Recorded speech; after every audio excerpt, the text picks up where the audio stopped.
नमस्कार, आपके साथ मैं हूं Sabina Tamang Deshmukh. Number 1 news channel के नंबर 1 शो कच्चा चिट्ठा के इस स्पेशल एडिशन में सबसे पहली स्पेशल रिपोर्ट अमेरिका के एटमी हड़कंप की है। एक ऐसी मिसाइल दागी गई जिससे अमेरिका में खौफ ही खौफ भर गया। अमेरिका के एयरबेस पर इमरजेंसी का सायरन बज गया। सारे सैनिक अंडरग्राउंड हो गए। आपकी जानकारी के लिए बता दें, वो ऐसी मिसाइल थी जिससे परमाणु बम छोड़ा जा सकता है। 6 कैमरों में रिकॉर्ड उस एटम बम की तस्वीर देखकर बाइडेन भी डर गए। सवाल यह है कि क्या न्यूयॉर्क न्यूक्लियर रडार पर है? जवाब आपको इस स्पेशल रिपोर्ट के जरिए आज मिलने जा रहा है।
전지를 튀운다는 뭐라? सुप्रीम कमांडर से ग्रीन सिग्नल मिला, बटन दबा, आग लगी, धुआं उठा, पलक झपकते ही आसमान जलने लगा, गगन भेदी शोर गूंज उठा। आग और धुएं को चीरकर तूफानी रफ्तार से मिसाइल चल पड़ी।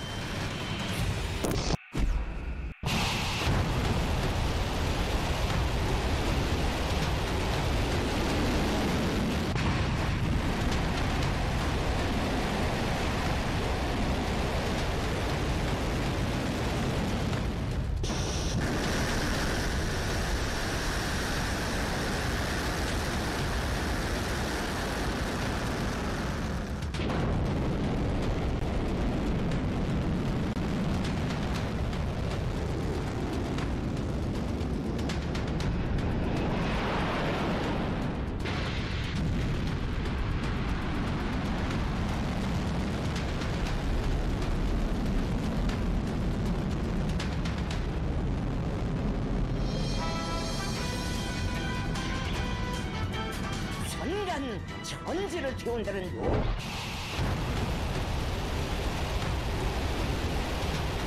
इस मिसाइल के शोर ने सुपर पावर अमेरिका तक को टेंशन मिला दिया। पेंटागन से फौरन हॉट लाइन पर ऑर्डर आया। यूएस एयरबेस पर सनसनी मच गई। ऑर्डर के मुताबिक अमेरिका के जवान बिना देर किए अंडरग्राउंड हो गए। यूक्रेन युद्ध के दौरान आखिर किसने अमेरिका को ऐसे डराने की कोशिश की है?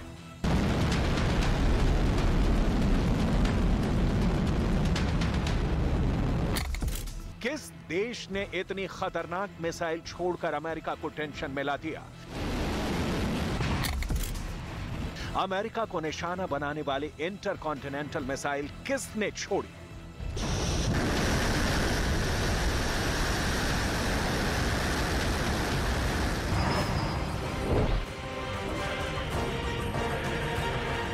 जवाब है उत्तर कोरिया का सुप्रीम कमांडर किम जोंग उन।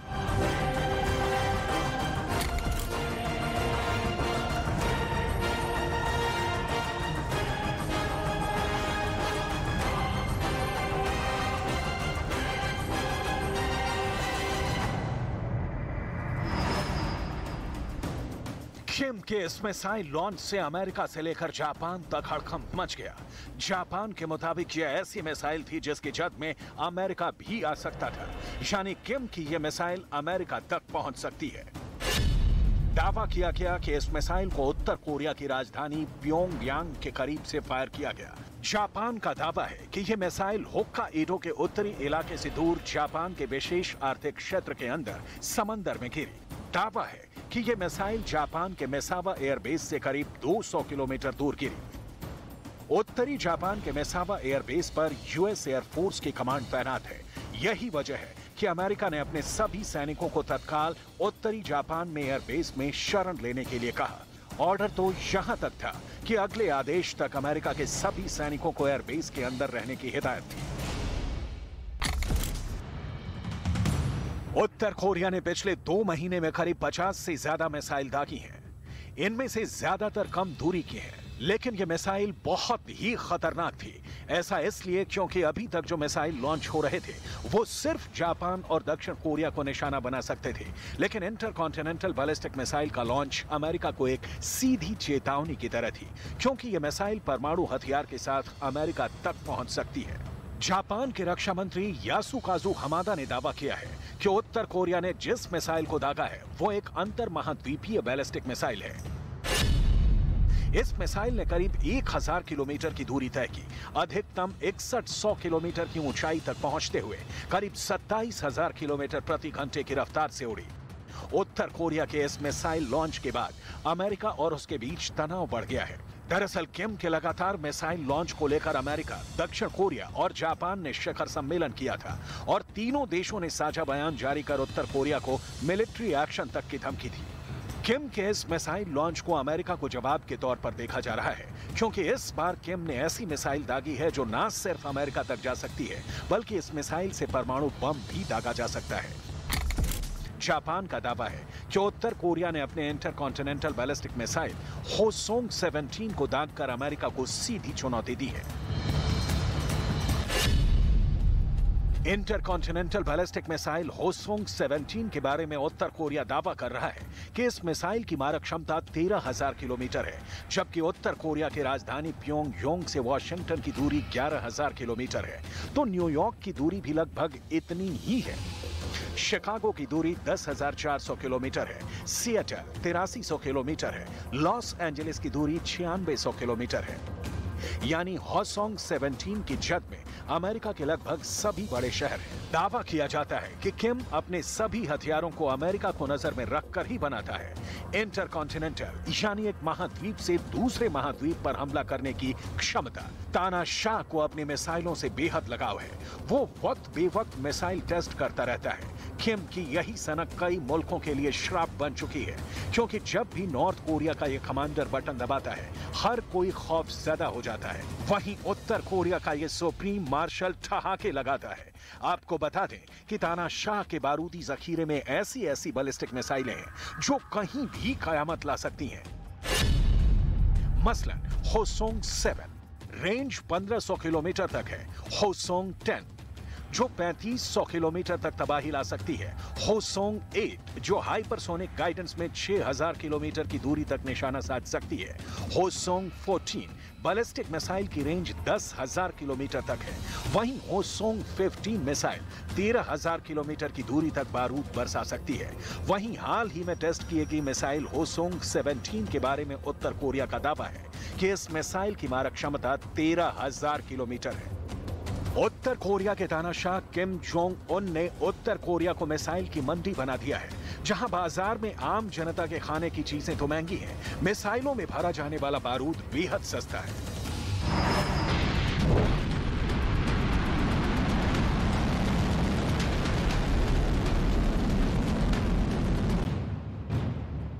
रक्षा विशेषज्ञों के मुताबिक किम जोंग चाहता है कि उसे सबसे खतरनाक मिसाइल ताकत वाले देश के रूप में पहचान मिले।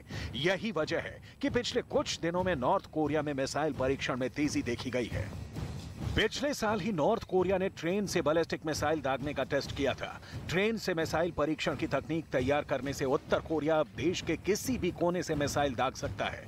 किम के दिमाग में परमाणु बम का फितूर समाया रहता है।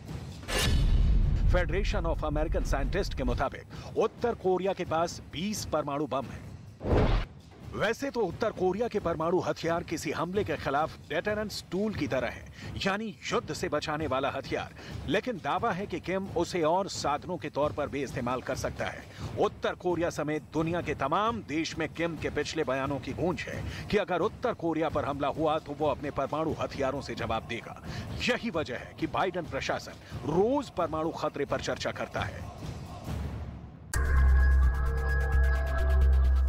ऐसा एक भी दिन नहीं है जब अमेरिका के व्हाइट हाउस में न्यूक्लियर बम पर सीक्रेट मीटिंग नहीं होती।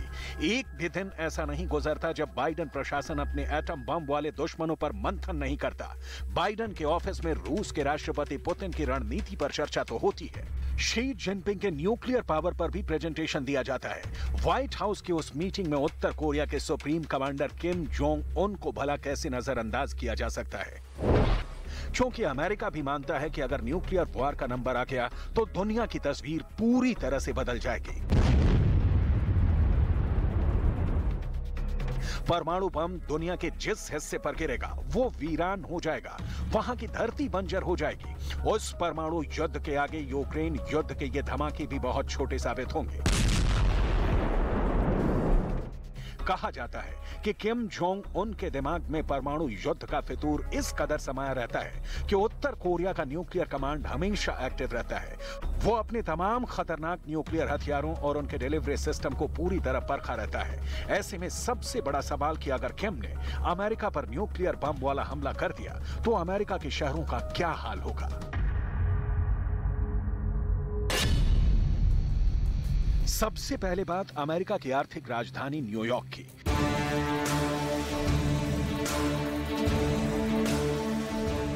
न्यूयॉर्क पर रूस से अगर परमाणु हमला हुआ तो वो लंबी दूरी की रेंज वाले मिसाइलों से होगा, और अगर इस शहर के बीचों बीच न्यूक्लियर ब्लास्ट हुआ तो उसका नतीजा देख लीजिए।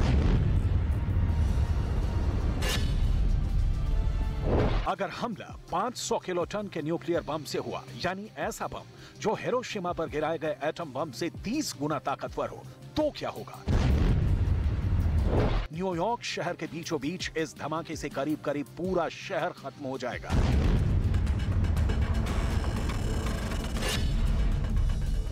न्यूयॉर्क पर बम गिरा तो शहर के सेंटर में सभी इमारतें धूल में तब्दील हो जाएंगी। पीले और लाल हिस्से में जो कुछ होगा वो पूरी तरह तबाह हो जाएगा। इस दायरे में हर इंसान मारा जाएगा।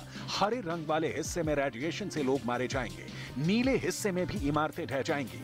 ऑरेंज वाले हिस्से में, जिसमें एम्पायर स्टेट की बिल्डिंग भी है, वहां जो भी होगा बुरी तरह जल जाएगा।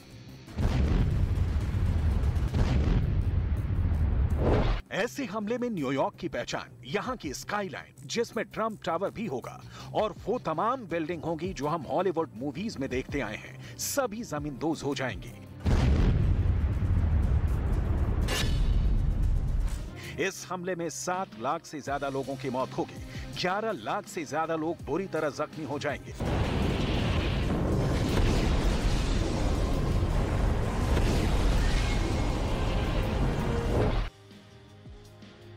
न्यूयॉर्क का क्या हाल होगा, इसे जानने के बाद अब वॉशिंगटन डीसी यानी अमेरिका की कैपिटल सिटी का हाल देखिए, क्योंकि ये किम के मिसाइलों का प्राइम टारगेट कहा जा सकता है।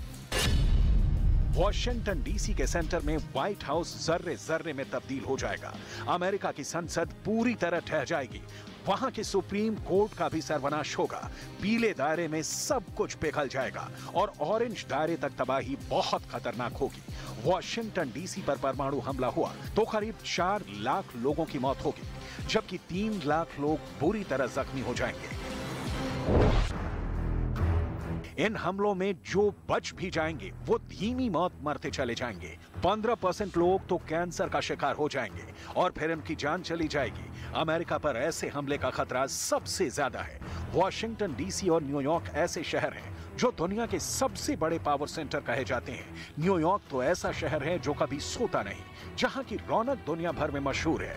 अगर परमाणु बम का टारगेट अमेरिका बना तो अमेरिका के ऐसे 3 दुश्मन हैं जो उस पर परमाणु हमला करने की ताकत रखते हैं। पहला है रूस, जिसकी मिसाइल पूरे अमेरिका को कवर करती है। दूसरा है चीन, जिसकी रेंज में भी पूरा अमेरिका है। और तीसरा है उत्तर कोरिया, जो अमेरिका के पश्चिम तट पर बसे शहरों को मिट्टी में मिला सकता है। अब सवाल है कि इन तीनों में कौन सा देश इस वक्त अमेरिका को लेकर सबसे ज्यादा आक्रामक है, जो अमेरिका पर परमाणु हमला करने के फैसले से पीछे नहीं हटेगा। क्या वो रूस के राष्ट्रपति व्लादिमीर पुतिन है, जिनकी मिसाइलों से अमेरिका डरा सा रहता है? क्या वो चीन के राष्ट्रपति शी जिनपिंग है, जिनकी खामोशी ही अमेरिका से लेकर ताइवान और जापान को डराने के लिए काफी होती है? या फिर उत्तर कोरिया के सुप्रीम लीडर किम जोंग उन के ऑर्डर पर अमेरिका पर न्यूक्लियर अटैक हो सकता है? किम जोंग उन ने अपनी मिसाइल लगातार दिखाई है। किम जोंग का हंसता खिलखिलाता हुआ चेहरा उसके किसी भी दुश्मन को डरा सकता है, खास तौर से जब किम जोंग अपनी लंबी दूरी की मिसाइलों को दागकर अमेरिका को डराता है।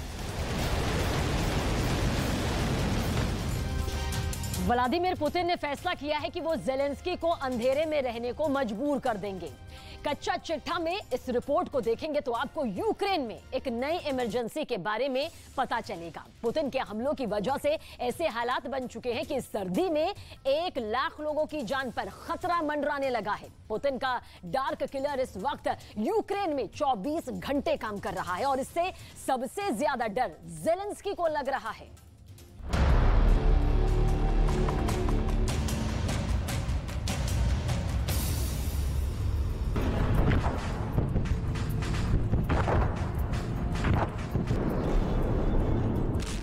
एक तरफ क्रूज से मिसाइल चली, 1 नहीं, 2 नहीं, 3 नहीं, बस गिनते रहिए।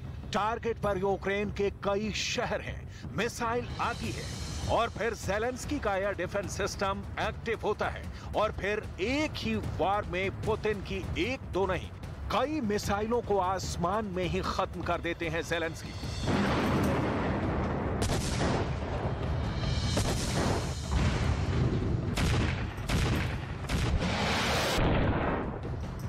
लेकिन दुनिया की सबसे मजबूत से मजबूत मिलिट्री भी जानती है कि जब टारगेट ज्यादा होते हैं तो एयर डिफेंस भी फुल प्रूफ नहीं रहती और ये क्रूज मिसाइल और ड्रोन अपने टारगेट से जा टकराते हैं। ऐसे हमलों ने ज़ेलेंस्की को क्यों आतंक में डाल दिया है?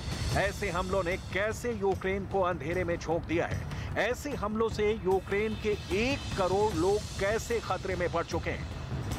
इसकी पूरी रिपोर्ट दिखाएंगे। पहले देखिए कि यूरोप में रूस की मिसाइलों का क्या खौफ है। इसे समझने के लिए ये वीडियो देखिए जिसमें एक पैसेंजर विमान को लड़ाकू विमान एस्कॉर्ट कर रहे हैं। ये पोलैंड का यात्री विमान है जिसमें पोलैंड की फुटबॉल टीम सवार है और इसकी हिफाजत कर रहे हैं पोलैंड के फाइटर जेट F-16। पोलैंड की फुटबॉल टीम कतर में हो रहे विश्व कप में हिस्सा लेने जा रही है, लेकिन यूक्रेन युद्ध को लेकर खतरा ऐसा है कि पोलैंड ने कोई चांस नहीं लिया। यह F-16 तब तक विमान के साथ रहे जब तक फुटबॉल टीम का जहाज डेंजर जोन से दूर नहीं चला गया।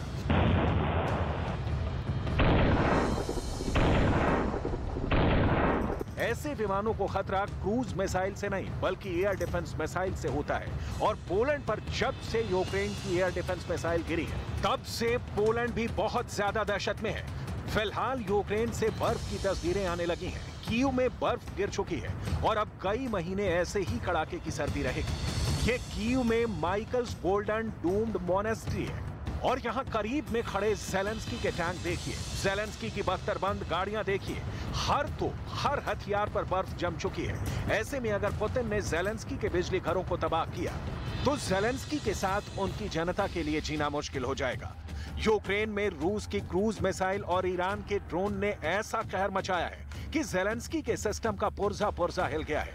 कीव और खार्किव जैसे शहरों में यूक्रेन ने ऐसे हमले नहीं देखे थे और फिर हर तरफ ब्लैकआउट हो गया क्योंकि पुतिन ने ज़ेलेंस्की की पावर ग्रिड को टारगेट करना शुरू कर दिया है। खेरसॉन हारने के बाद से ही पुतिन की मिसाइलों और ड्रोन ने जो तबाही मचाई है उसके आगे ज़ेलेंस्की बेबस हो गए।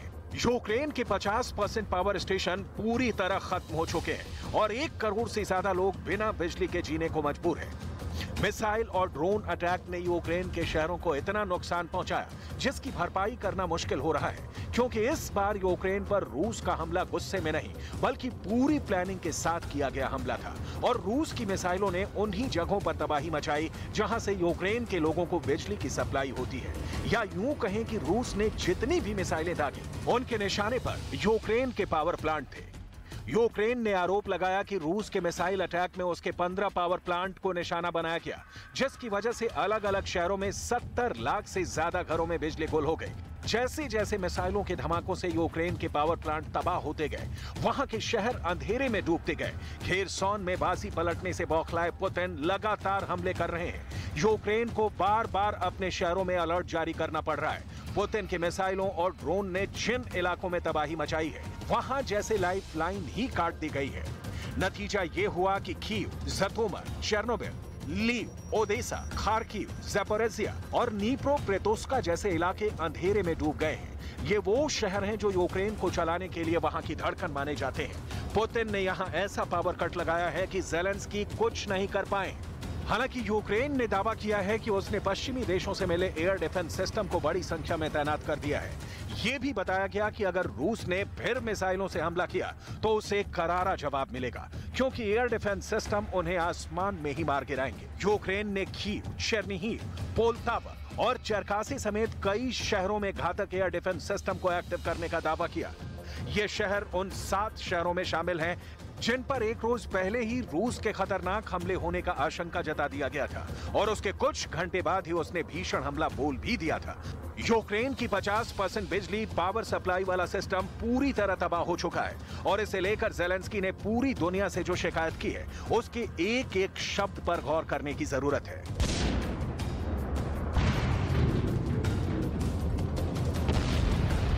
Російський обстріл ракетами і дронами теж призвів до нових перебоїв з електрикою, але це виправляється. Відновлювальні роботи тривають. Така форма терору не дасть Росії нічого навіть зараз, коли ми ще не маємо достатньої кількості систем ППО. यूक्रेन में युद्ध का ये सबसे खतरनाक दौर है, क्योंकि पुतिन अब बहुत ही जालिम फैसले ले रहे हैं। वो इसी तरह ज़ेलेंस्की को पूरी तरह घुटनों पर लाना चाहते हैं, और फिलहाल पुतिन ने ज़ेलेंस्की की राजधानी कीव पर बमबारी करके उनके बंकर को भी गुप्त अंधेरे में रखने का फैसला किया है। यही वजह है कि ज़ेलेंस्की के बंकर को जनरेटर से अब 24 घंटे पावर बैकअप दिया जा रहा है। ज़ेलेंस्की अब सामान्य बिजली सप्लाई पर निर्भर नहीं रह सकते। ज़ेलेंस्की का जनरेटर इस वक्त यूक्रेन के कमांडर स्ट्रक्चर की लाइफलाइन बन चुका है। ऐसा नहीं कि ईरानी ड्रोन से रूस के हमले और उनकी वजह से ज़ेलेंस्की के इलेक्ट्रिक इमरजेंसी के बारे में बाइडन नहीं जानते। बाइडन की सेना की नजर पुतिन के हर ड्रोन पर है और उसके हर हमले पर है।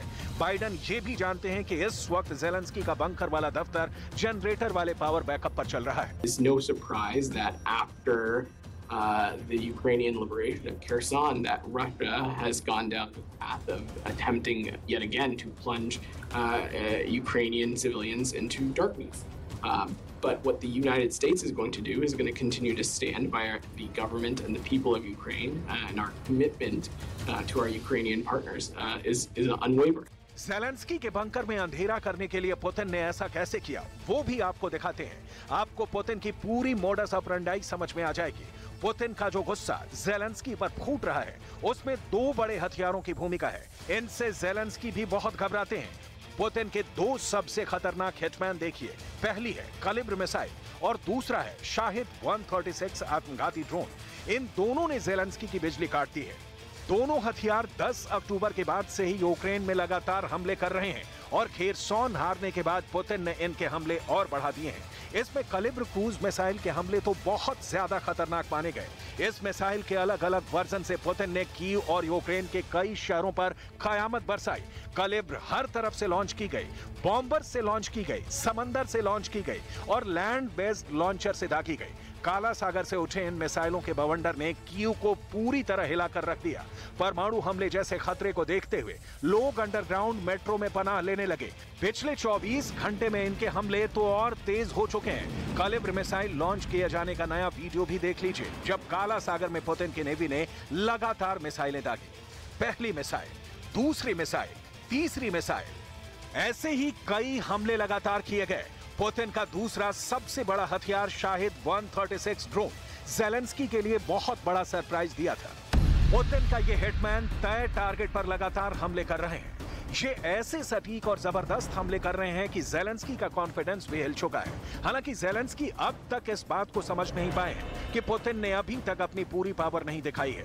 वो चाहें तो कीव के साथ ज़ेलेंस्की का घर, उनका बंकर और तमाम बड़ी सरकारी इमारतें धूल में तब्दील हो जाएंगी। Такий час, такі ціни. щоб завдати якнайбільше шкоди. Але ми, українці, допомагаємо одне одному, віримо в себе, відновлюємо усе зруйновано. Зараз можуть бути тимчасові перебої з електрикою, але ніколи не буде перебоїв з нашою впевненістю. कीव पर तमाम तरह की मिसाइल और सुसाइड ड्रोन के हमलों के बाद भी ज़ेलेंस्की सुरक्षित हैं और खुलकर बयान दे रहे हैं। पुतिन को लगातार चैलेंज कर रहे हैं। ये बात साफ है कि पुतिन ने अभी उन्हें टारगेट नहीं किया है, लेकिन आगे ऐसा नहीं होगा, इसकी गारंटी तो पुतिन भी नहीं दे रहे। यूक्रेन की फौज के सामने रूस की सेना खड़ी है, लगातार हमले हो रहे हैं, तो दूसरी तरफ शहरों और रिहायशी इलाकों में ज़ेलेंस्की के सामने ठप हो चुकी बिजली को ठीक करने का भी चैलेंज है। खतरा इसलिए भी बढ़ा है क्योंकि कड़ाके की सर्दी के वक्त अगर बिजली वाला सिस्टम ठीक नहीं किया गया तो ज़ेलेंस्की का बंकर भी जम जाएगा, क्योंकि उनका जनरेटर भी कब तक चलेगा, इस बात का खतरा खुद ज़ेलेंस्की को भी है। ड्रोन और मिसाइलों के हमले से बिजली ठप होने के बाद यूक्रेन के लोगों को कहा गया कि वो सुबह 7 से 9 बजे तक और फिर शाम को 5 से रात 10 बजे तक बिजली उपकरणों का इस्तेमाल ना करें। जब से पुतिन को ईरान वाले ड्रोन मिले हैं, कई झटके खाने के बावजूद उनकी फौज ने जबरदस्त कमबैक किया है। पुतिन ने ईरान को बस एक आवाज लगाई और अब नए 2500 हिटमैन यानी शाहिद 136 भी आने को तैयार है। Angreifen und wie sie töten. All das ist vollkommen inakzeptabel. Wir fordern ein sofortiges Ende der Gewalt. Wir fordern die Freilassung. पूरा यूरोप और नाटो ईरान के ड्रोन से घबराया हुआ है। जाहिर है पुतिन का नया ऑर्डर इन्हें और बेचैन कर देगा। पुतिन सर्दी से पहले या उसके बाद ही ज़ेलेंस्की की राजधानी पर कब्जे का प्लान बना चुके हैं और पुतिन बार बार कह रहे हैं कि रूस इस बार कीव को बख्शेगा नहीं। ऐसे में क्या अगले सरप्राइज अटैक में ज़ेलेंस्की का बंकर पूरी तरह तबाह हो जाएगा? ज़ेलेंस्की के सीक्रेट अड्डे पर पुतिन के हिटमैन का हमला कैसे होगा? देखा जाए तो पुतिन का ये हिटमैन यानी ईरान का शाहिद 136 इस वक्त यूक्रेन का सबसे बड़ा सुपारी किलर बन गया है। Designated a total of 3 Iranian entities, including those manufacturing and delivering the UAVs supplied by Iran to Russia. That includes the Islamic Revolutionary Guard Corps Aerospace Forces. It also includes Codes Aviation, and Treasury is also designating Shahed Aviation Industries Research Center. We are designating these actions include third-party designations involved in the transfer of Iranian UAVs to Russia. Kherson हारने के बाद Putin ने gear change कर लिया है। Putin इस बार Zelensky को माफ नहीं करेंगे, ये सब जानते हैं, बस मौके का इंतजार है और वक्त तय होना है, क्योंकि पुतिन ने ईरान से 2400 नए ड्रोन लेने का ऑर्डर जारी कर दिया है। शाहिद 136 ड्रोन को लेकर ज़ेलेंस्की ने क्या कहा है, बहुत गौर से देखिएगा, क्योंकि उनकी बातों ने साबित कर दिया है कि ईरान के ड्रोन इस वक्त यूक्रेन को बहुत बड़ी चोट पहुंचा रहे हैं। इस बहुत बड़ी मुसीबत के लिए अब ज़ेलेंस्की सीधा ईरान को कोस रहे हैं, लेकिन उनका दावा है कि यूक्रेन झुकेगा नहीं। Вчора ворогом застосовано вже більше сотні крилатих ракет, десятки різних безпілотників, включно з іранськими шахідами. І кожні 10 хвилин я отримую повідомлення про застосування ворогом іранських шахідів. ईरान वाली ड्रोन पावर से पुतिन ने यूक्रेन को तबाह करना शुरू कर दिया है, तो यूक्रेन भी चाहता है कि ईरान का दुश्मन इजरायल उसकी मदद करे।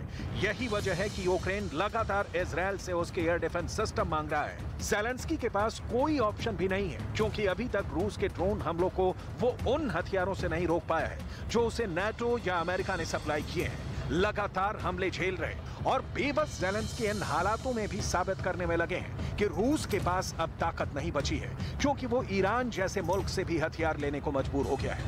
Маємо пам'ятати, що сам факт звернення Росії по таку допомогу до Ірану є визнанням Кремлем свого військово-політичного банкрутства. Десятиліттями вони витрачали мільярди доларів на свій ВПК, а у підсумку пішли на поклон в Тегеран, щоб отримати доволі прості дрони і ракети. Стратегічно це їм все одно нічим не допоможе, лише додатково доводить світу, що Росія на траєкторії свого програшу. ज़ेलेंस्की को फौरन रूस को रोकना होगा, नहीं तो हालात और खराब होंगे। अभी तो 2500 और ड्रोन का इंतजार किया जा रहा है, इसलिए रूस तो पूरी सर्दी लड़ने को तैयार है। लेकिन अगर ज़ेलेंस्की की बिजली ठप रही तो बंकर में जनरेटर पर निर्भर हो चुके ज़ेलेंस्की के पास और कोई रास्ता नहीं बचेगा और वो पूरी सर्दी अपने बंकर में गुजारेंगे, जो अब पूरी तरह जनरेटर वाले पावर बैकअप पर चल रहा है। देखिए, यूक्रेन का दावा है कि उसने अब तक रूस के 83,000 सैनिकों को मार गिराया है। हालांकि इसकी किसी ने पुष्टि अभी तक नहीं की। व्लादिमीर पुतिन इसे जेलेंस्की का प्रोपेगेंडा बताते हैं, लेकिन पुतिन की खातिर अब नए कम उम्र के जवान रूस की सेना में तेजी से भर्ती हो रहे हैं। अब रूस की एक अभिनेत्री ने अपने बेटे को महायुद्ध में उतारने का फैसला किया और ये बात पुतिन को बहुत जोश दिला रही है।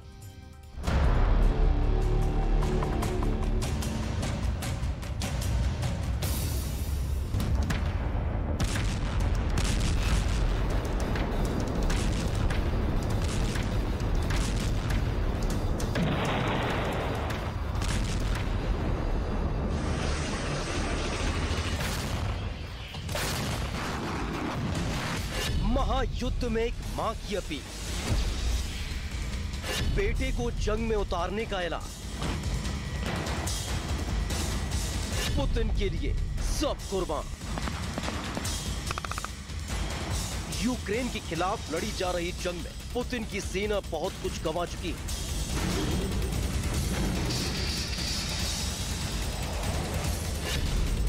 न सिर्फ पुतिन की सेना को गोला बारूद का भयानक नुकसान उठाना पड़ा है, बल्कि सैनिकों की संख्या भी लगातार कम होती जा रही है। और यही वजह है कि पुतिन अपनी रिजर्व फोर्स के 3 लाख सैनिकों को युद्ध में उतार चुके हैं। दुश्वारियों से भरी इस घड़ी में पुतिन के लिए एक ऐसी अपील की गई है जिसकी चर्चा इस वक्त पूरी दुनिया में हो रही है। यह अपील किसी और ने नहीं बल्कि एक मां ने की है, और अपील है युद्ध में अपने बेटों को भेजने की, जंग के मैदान में मोर्चा लेने की, यूक्रेन के सैनिकों को सबक सिखाने की, देश की खातिर कुर्बान हो जाने की।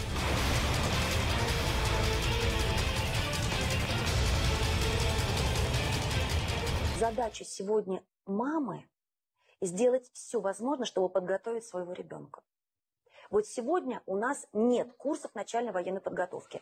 Вот не сиди у телевизора, вот иди и осваивай. Говори своему ребенку, чтобы сегодня он пошел и занимался этим. Учился стрелять, учился преодолевать препятствия, был более выносливым физически. रूस की स्टेट प्राइज विनर रही ओल्गा बुडीना ने मौजूदा हालात का जिक्र करते हुए लोगों से युद्ध के लिए तैयार रहने की अपील की है।